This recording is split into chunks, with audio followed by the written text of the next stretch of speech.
안녕하세요. 올해 30으로 이제 결혼 첫 해를 보내는 여자입니다. 정말 이런 고민할 가치도 없는 일로 골머리 썩은 사람은 이 세상에 아마 저밖에 없을 거예요. 남편은 저보다 2살이 많은 연상입니다. 남편한테는 불우한 과거사가 있었습니다. 어머님 없이 아버님과 둘이 살고 있는 건 연애하면서 알고는 있었는데 자초지종에 대해서는 이야기해준 적이 없어요. 말하기 껄끄러워하는 것 같아서 자세한 부분에 대해서는 제가 먼저 물어본 적이 없어요. 내막을 알게 된다고 해도 제가 남편을 과거 이야기를 가지고 달리 볼 것도 아니고 때가 되면 어련히 저에게 말해줄 거라 믿었거든요. 연애를 한 지 조금 시간이 지나고 결혼 이야기가 본격적으로 오고 가기 시작하면서 그때 저에게 처음 말해줬어요. 아버지랑 단 둘이 살고 있는 이유는 아버님하고 어머님이 이혼을 하셨기 때문이었네요. 별로 어렵게 할 이야기는 아닌 것 같은데 뭘 숨기고 사는가 싶었어요. 그런데 두 분이 이혼하는 과정에서 남편이 어린 마음에 마음고생을 많이 했나 봐요. 그때쯤에서 아버님이 끊었던 술도 다시 마시고 어머니랑 다투는 걸 매일같이 봤어야 했다네요. 오죽하면 아직도 엄마가 필요한 어린 나이였던 남편이 나서서 어머님한테 이렇게 당하고만 살지 말고 그냥 이혼을 하라고 말했을 정도랍니다. 결국에는 두 분은 이혼을 하게 되었고 그 과정에서 남편은 아버지 밑으로 그리고 여동생은 어머님 밑으로 뿔뿔이 찢어지게 되었다네요. 남편도 어머니를 따라 가고 싶었지만 저렇게 매일같이 술 드시는 아버지가 혹시 잘못되시기라도 할까봐 아버지 곁에 남았던 거고요. 본인이 내린 선택이기는 하지만 어린 마음에 졸지에 이상가족을 만들어 놓은 아버지가 참 미웠다고 합니다. 그동안 아버지랑 살면서도 어머니와는 지속적으로 연락도 하고 자주 찾아뵙고 하면서 지냈다고 합니다. 여동생하고도 사이가 좋은 편이어서 동생하고도 자주 연락을 했고요. 동생은 저도 만난 적이 있는데 자취하고 있다고 들었으니까 동생이 어머니 쪽으로 가 있고 남편이 아버지 쪽에 가 있고 하는 사실은 상상도 못하고 있었지요. 아버님은 이혼하시고 나서는 다시 정신을 차리셔서 얼마 지나고부터는 술도 끊으시고 다시 원래 모습으로 돌아오셨다고 해요. 그래서 남편이 커오면서 딱히 마음고생 시키신 것도 없었고 남편 좋은 대학 보내고 좋은 회사 취직시킬 정도로 열심히 뒷바라지를 해주셨다고 하네요. 하지만 남편은 이렇게 잘해주실 거였으면 왜 술은 다시 마셔서 이혼까지 했어야 했는지 하는 식으로 말하는 거 보니 아버지에 대한 원망이 조금은 남아있는 듯 했습니다. 아버지가 술도 끊으시고 다시 좋은 가장의 모습으로 돌아왔어도 두 분은 다시 합치실 생각이 없었답니다. 남편이 중간에서 엄청 노력했지만 역부족이었다네요. 아무튼 그제서야 저한테 말한 이유는 앞으로 저희가 결혼을 하게 되면 혼주석에는 아버님 혼자 계시게 될 텐데 그래도 괜찮겠냐고 하더라고요. 암만 이혼하셨어도 하나뿐인 자식 결혼식이니 두 분이 다 혼주석을 빛내주신다면 저한테야 더할 나위 없이 좋았었겠지만 그렇게 되지 못한다고 그게 무슨 상관이겠나 싶었습니다. 결혼 이야기가 본격적으로 오고 가고 나서 아버님과 저희 친정부모님 해서 양가 상견례는 이미 마무리가 다 되었던 상황이었습니다. 당시 남편은 아버님과 인사도 끝났으니 어머님이 혼주석에는 계시지 않겠지만 저를 소개하는 게 그림이 맞지 않겠냐며 자리를 한번 만들어도 되겠냐고 허락을 구하더라고요. 이혼하셨다고 해도 여전히 남편의 어머니인 사실은 변함이 없으니 저도 흔쾌히 그러기로 했어요. 남편의 여동생은 저도 몇 번 만났고 혼자 서울에 자취를 하고 있었기 때문에 어머님은 혼자 서울에서 조금 떨어진 지방 중소도시에서 지내고 계셨습니다. 거리도 있고 한동안 코로나로 난리도 아니었으니 남편도 요 근래에는 통 찾아뵌 적이 없었나 봐요. 그 당시에 저에 대한 이야기를 따로 해준 적이 없었는지 어머님은 남편이 저를 결혼할 사람이라고 소개했을 때 많이 놀라는 눈치였습니다. 그리고 소개시킬 거면 미리 말을 해주지 그랬냐며 한마디 하셨어요. 조금 분위기 좋은 식당에서 만날 걸 그랬다고 하시더군요. 저도 남편한테 소개시키러 오는 자리를 어머님한테 미리 말씀도 안 드린 거냐 한마디 했어요. 남편은 너스레를 떨면서 깜짝 놀래켜주고 싶었다고 말하는데 그런 모습을 보아하니 떨어져 지냈다고 해도 남편이 어머님과 이런 장난을 주고받을 정도로 사이가 많이 좋구나 하는 생각이 들었습니다. 솔직히 보기 좋더라고요. 그런데 어머님하고 한참 식사를 하고 있는데 어머님이 이 자리에 한 분이 더 오셔도 되냐고 물어보더라고요. 남편이 누구시냐 물었는데 어머님도 똑같이 너희들 깜짝 놀래켜주고 싶으니 당신도 말을 안 해주겠다고 하셨습니다. 그리고 식당 안으로 어떤 남자분 한 명이 들어오는데 남편 표정이 살짝 굳어지는 걸 느꼈어요. 그리고 그때 사건이 터져버리고 말았네요. 어머님은 그 남자분을 저한테는 시아버지 되실 분이라고 소개를 해주더라고요. 그때 좀 혼란스러웠지요. 헷갈리니까 족보 이상하게 만들지 말고 제대로 정리하고 넘어가자고 말할 수도 없었고요. 자리가 자리였더니만큼 괜히 토달지 않고 그냥 넘어가려 했었어요. 남편이 어떻게 정리를 잘해줬으면 좋았겠는데 남편도 뭔가 평소랑은 사뭇 달라 보이고 말수도 적어지고 반응도 싸늘했거든요.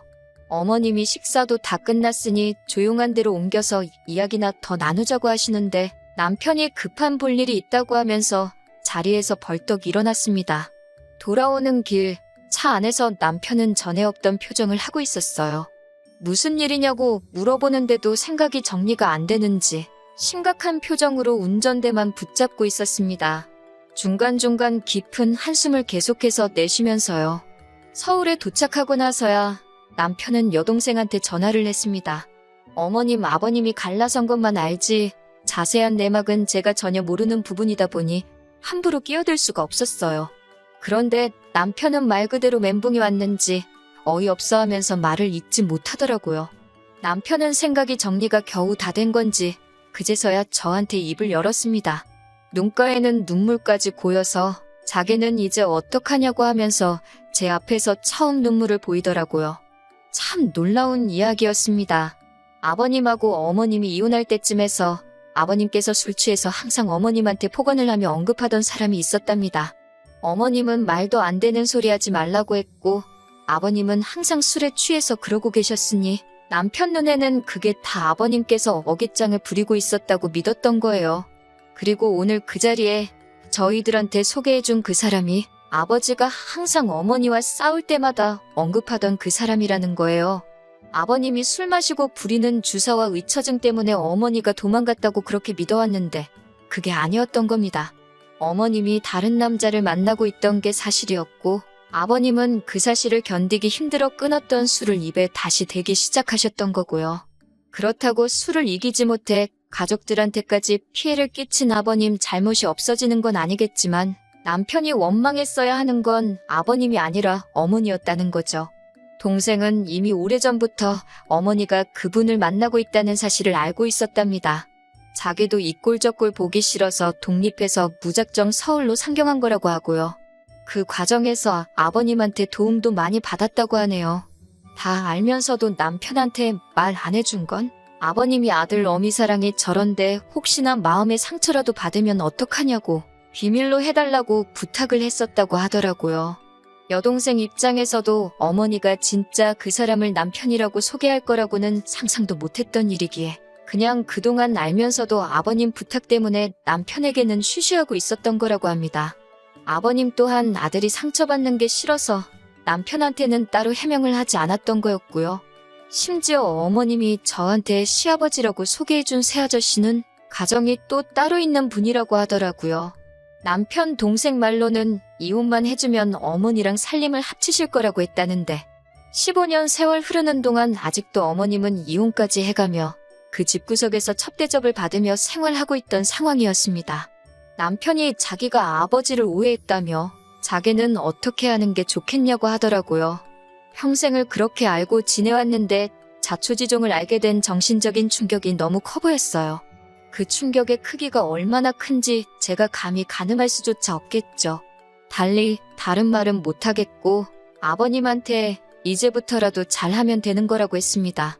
아버님이 비밀로 하신 것도 나름의 이유가 있지 않았겠느냐고요. 뒤늦게라도 오해가 풀렸으니 더 다행인 거고 그게 우리 결혼하기 전이라서 더 다행인 거라고 남편을 다독여줬습니다. 남편도 생각했던 것보다 금방 털어내고 일어났어요. 자기가 마음고생한 게 힘들어한다고 없어진 것도 아니고 말이죠. 남편은 남편 나름대로 여기까지 와서 돌이킬 수 없으니 그냥 여태껏 해왔던 만큼 하고 늦게나마 아버님께 더 많은 효도를 하는 걸로 마음 정리를 한 것 같더라고요. 솔직한 마음에 남편이 어머님에게 미련을 두는 것부터가 이해가 가질 않았습니다. 여태껏 해온 만큼 한다는 말이 도무지 이해가 가지를 않았어요. 몇 번이고 아들한테 진실을 말할 기회가 있었는데 그동안 이런 방구도 없다가 정말 말도 안 되는 타이밍에 사실은 당신이 바람핀 게 맞다고 충격 고백을 해버린 거잖아요. 하지만 남편 마음에 내심 어머님이 불편해지기는 한 것 같더라고요. 물어보지는 않았지만 그 뒤로 어머님께 따로 연락을 드리거나 한 적은 없는 것 같았어요. 그런데 어느 날 저한테 어머님으로부터 연락이 오게 되었습니다. 결혼 준비는 잘 되고 있느냐 하는 안부 전화인 줄 알았어요. 혼주석은 아니더라도 하객으로 오시기로 했으니 그런데 남편이 통 연락이 없으니 결혼식 날짜도 언제인지 모르고 궁금해서 전화했다 하시더라고요. 문제없이 결혼 준비도 잘 되고 있고 날짜는 아직 안 잡혔으니 잡히자마자 바로 알려드리겠다 대답했습니다. 그런데 어머님이 다짜고짜 저한테 그러는 게 아니라고 하더라고요.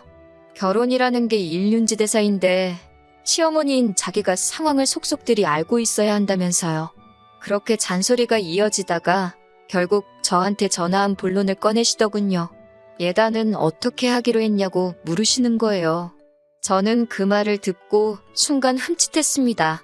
다른 남자랑 새살림 차려서 이혼하신 시어머니한테 예단까지 하는 게 맞나 싶었거든요. 제가 말을 잇지 못하고 있으니 자기가 큰 거 바라는 게 아니고 지금 살고 계시는 집이 많이 낡았으니 도배랑 장판이며 간단한 리모델링 정도만 해주면 된다고 하시면서 자기가 견적도 다 받아놨다고 자기 계좌로 500만 원만 보내주면 된다고 하시는 거예요. 어이가 없었어요. 솔직히 예단이나 그런 걸 떠나서 이건 거의 삥 뜯는 거나 마찬가지잖아요. 그래도 남편과 어머님의 관계도 있었고 하니 제가 남편하고 상의해보고 연락을 다시 드리겠다 했습니다. 그런데 어머님은 예단은 원래 여자 쪽에서 해가는 건데 당신 아들과 상의할 필요가 뭐가 있느냐고 하시더군요. 해달라는 대로 해드려야 하나 말아야 하나 솔직히 며칠 고민했어요. 어머님한테 말했기를 남편하고 상의해본다고 했지만 괜히 말했다가 남편이 엄마 편을 들면 그건 그거대로 화가 날 것 같고 그렇다고 남편한테 엄마랑 나랑 둘 중에 하나 정해라고 하는 것 같기도 했거든요. 그런데 혼자 그러고 있어봐야 몇 번을 생각해도 아닌 건 아닌 거거든요. 제가 해줄 것도 아니고 오히려 어머님이 어머님대로 남편한테 저를 이상한 사람 취급하며 전화를 하게 만들 바에 제가 선수 치는 게 낫겠다 생각해서 남편한테 말했어요. 남편은 그 자리에서 딱 잘라서 그걸 왜 해주냐며 해줄 필요 없다고 단칼에 정리를 해주더라고요. 그것도 모자라 바로 어머님한테 전화해서 그건 동생 시집 보내실 때 동생 남편 쪽에 물어서 받으시라 강하게 말하더군요. 제가 왜 이걸 여태 혼자서 고민했나 싶을 정도로 시원하게 말을 해줘서 한시름 놓았습니다. 그래도 평생 연락하며 지내온 어머니인데 팔이 안으로 굽지는 않을까 내심 걱정했었으니까요.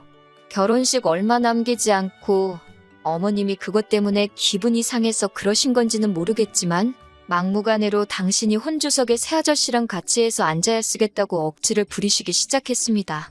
그래도 아들 결혼식인데 엄마가 당연히 혼주석에 앉아야지. 하객으로 부를 생각을 하느냐고 저희 보고도 생각이 짧다고 뭐라 하셨어요. 아버님까지 같이 해서 셋이서 앉아있으면 되는 거 아니냐고 억지를 부리시는데 남편도 이때는 속이 많이 상해 보였습니다.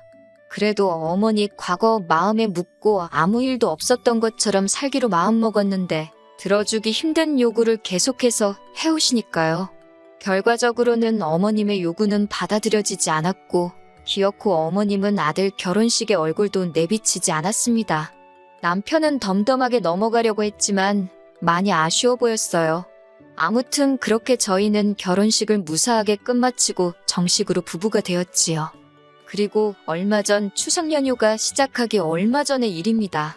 결혼 후에 첫 추석이니 저희가 계획을 세우기를 첫날에는 아버님 댁에서 하루 보내고 둘째 날에는 친정에서 하루 보내고 나머지 날들은 집에서 푹 쉬는 걸로 나름대로 계획을 세우고 있었습니다.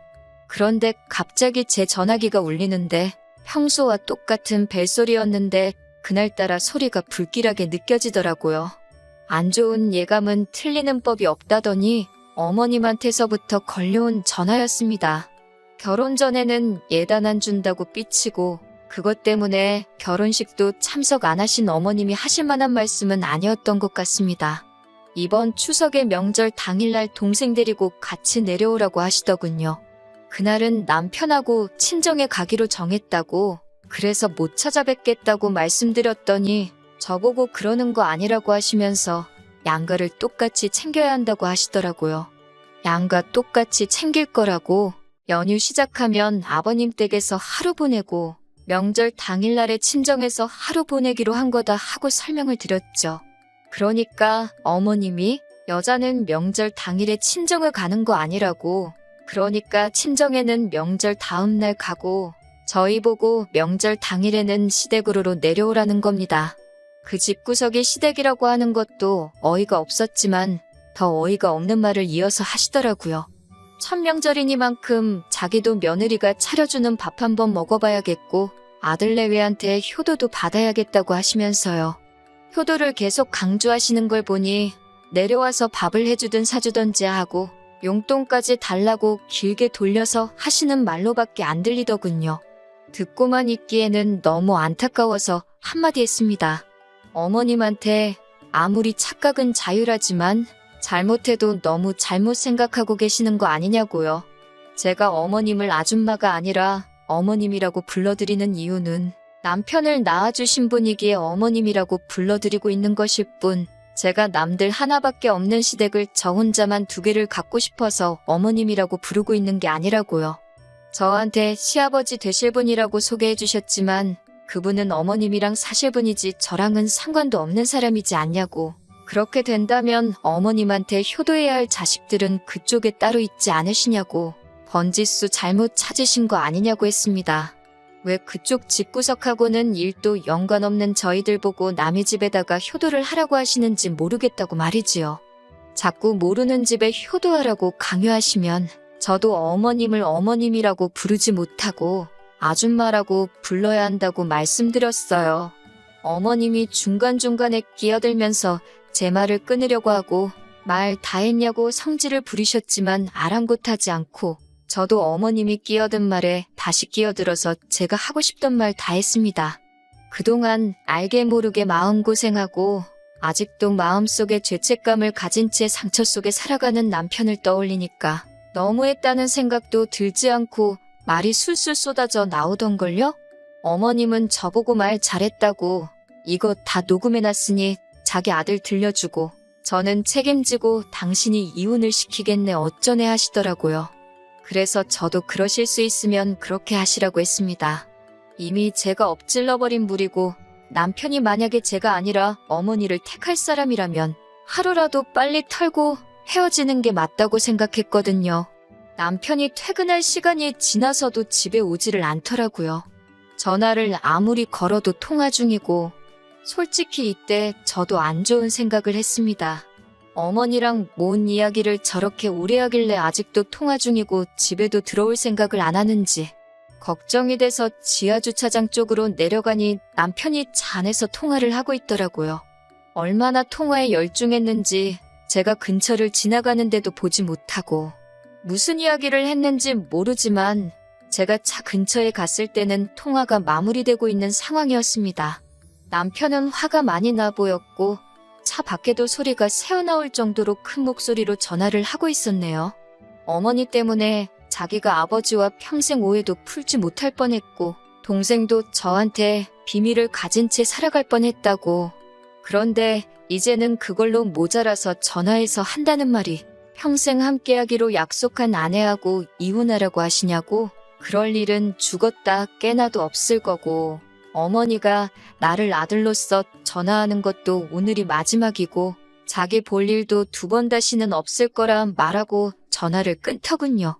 그리고 마음 정리가 안 되는지 분이 안 풀리는 건지 차 운전대에 기대서 한참 고개를 숙이고 있었습니다. 한참을 혼자 내버려뒀다가 너무 오래 걸리길래 유리창을 톡톡 노크해줬네요. 남편은 화들짝 놀라서는 차 밖으로 나오더군요. 그러면서 저한테 사과를 해왔습니다. 이미 예단 이야기 나왔을 때, 아니, 저한테 그 자식을 시아버지라고 소개했을 때부터 진작에 연을 끊어버렸어야 했는데 자기가 모질지가 못해서 못 볼 꼴 보게 만들었다고 미안하다고 하더라고요. 그리고 자기가 정신 차릴 수 있게 만들어줘서 고맙다고 앞으로 보란듯이 행복한 가정을 꾸리겠다고 약속해왔습니다. 어머님한테 유독 약한 것 같아 걱정했는데 아무리 제가 일을 저질러놨지만 저렇게 해결해 놓은 거 보니 저도 제가 사람 보는 눈이 정확했던 것 같아요. 추석도 잘 보냈습니다. 저희가 가는 날 맞춰서 신우도 따라왔었습니다. 신우도 어머님한테 명절이고 생신이고 진작에 그 집에 발길을 끄는 지 오래였더라고요. 신우랑 남편이 한자리에 있으니 아버님도 세상 그 어떤 때보다 행복해 보이셨습니다. 어머님은 명절이라고 새아저씨 집에 같이 가 계셨을지 혼자서 외롭게 보내셨을지 모르겠습니다. 하지만 이제 보고 지낼 일도 없으니 제가 그렇게 신경 쓸 일도 아니겠죠. 가만히라도 계셨으면 근근히 아들 어떻게 지내는지 소식 들으며 저희도 자식돌이 며느리돌이 다 해가며 당신 원하던 효도 받으며 사셨을 텐데 욕심이 너무 과하셨던 것 같습니다. 이렇게 되었으니 저도 어머님이 바라는 대로 되지 않게 남편하고 누구보다 더 행복하게 살아가려고 해요. 긴 이야기 여기까지 다 들어주셔서 너무너무 감사하고 좋은 날, 좋은 하루 되기를 기원합니다.